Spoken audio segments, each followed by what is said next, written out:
শুনে হিসেবে সংগ্রহ করে। এই বন্দর থেকে পণ্য পরিবহন করার ক্ষেত্রে আপনারা জানেন আপনাদের সামনে উপস্থিত হয়েছে জাতীয় নাগরিক, সেজন্য তারা আগে থেকেই তাদের ব্যবস্থা করে নিয়েছিল।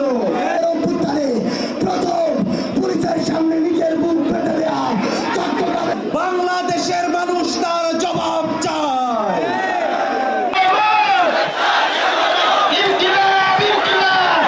যদি চট্টগ্রামের দিকে কেউ চোখ তুলে তাকায়, সমগ্র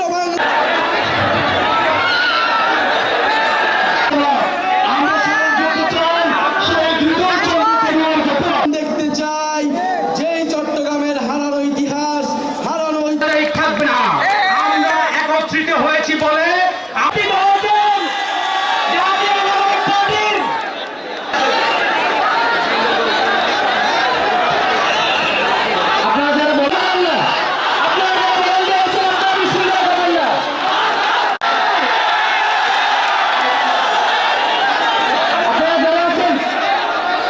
নাগরিক পার্টির সম্মানিত বিপ্লবী মুখ্য সমন্বয়ক নাসিরউদ্দিন পাটোয়ারি কক্সবাজারে সত্য উন্মোচন করেছেন।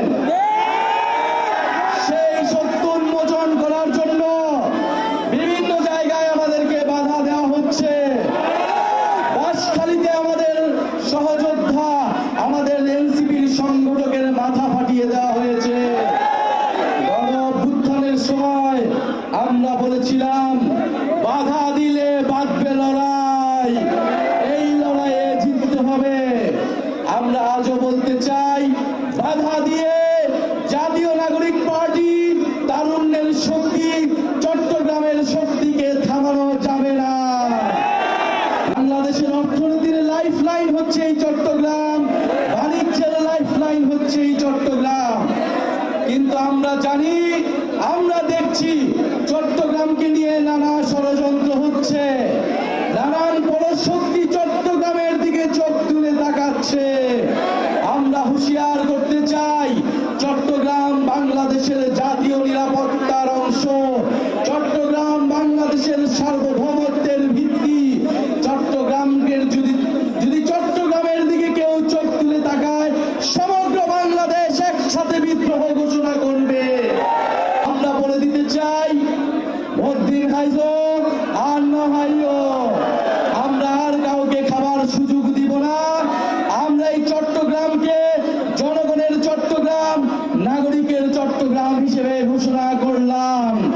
চট্টগ্রামকে আমরা গুটি কয়েক পরিবারের কাছে ছেড়ে দিব না।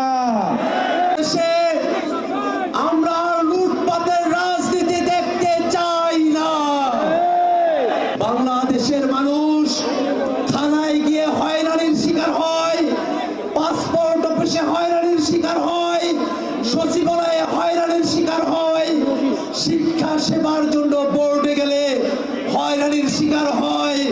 বাংলাদেশের মানুষ আইডি কার্ড পরিবর্তন করতে গেলেও হয়রানির শিকার হয়। আর এই বাংলাদেশের মানুষকে রাষ্ট্রীয় সেবার ক্ষেত্রে আমরা আর হয়রানির মধ্যে রাখতে চাই না। বাংলাদেশের মানুষ মর্যাদা নিয়ে নাগরিক সেবা প্রাপ্ত হবে। এই নতুন বাংলাদেশ আমরা বিনির্মাণ করতে চাই। চট্টগ্রামবাসী যারা অতীতে আমাদেরকে শাসন করেছে, তারা জানতো যে তারা দিন শেষে বাংলাদেশে থাকতে পারবে না।